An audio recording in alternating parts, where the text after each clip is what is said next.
নমস্কাৰ বন্ধু বান্ধৱীসকল, আজি মই ৰঙালাও গুটি চাটনি বনাই দেখুৱাম।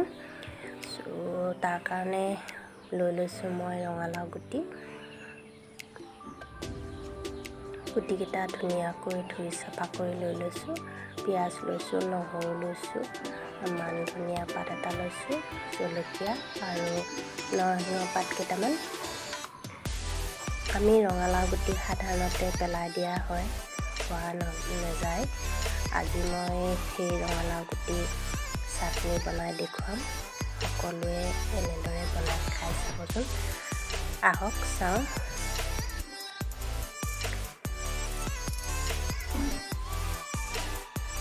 মই কেৰাহী এখন গেছত দি ৰঙালাও গুটিকেইটা অকণমান ভাজি লৈছোঁ।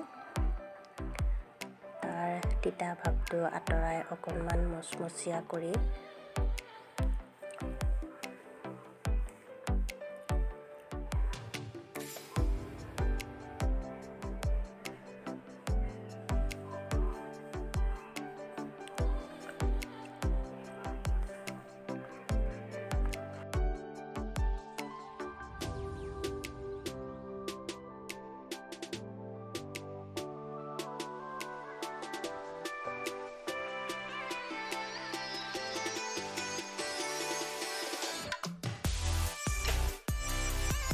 এইখিনি মোৰ ভাজি হৈ গৈছে।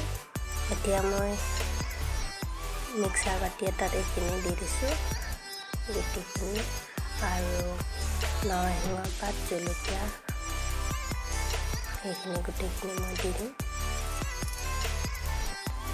বিহ জলকীয়া এটা আছিলে তাকো দি দিছোঁ। অকণমান বৰষুণৰ কাৰণে বেয়া হৈ গৈছিলে। এইখিনি গোটেইখিনি মই একেলগতে দি এতিয়া পিচি দিম। অতি সহজতে বনোৱা এই চাটনিবিধ খাবলৈ বহুতেই সুস্বাদু হয়। এনেদৰে বনাই খাব।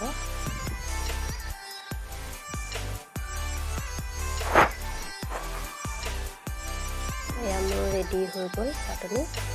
এতিয়া মই বাতি এটালৈ উলিয়াই লৈ লৈছোঁ। ইয়াত মই শেষত আৰু এটা বস্তু দি দিম, যিটোৱে নেকি ইয়াৰ সোৱাদটো আৰু দুগুণ বঢ়াব। সেইটো হৈছে নেমু।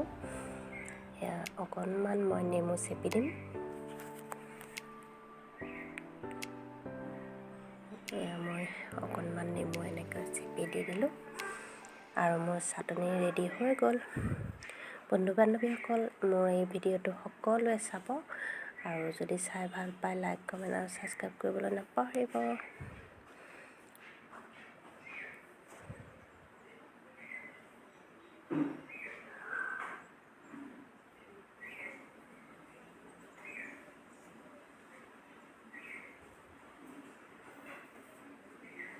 ধন্যবাদ।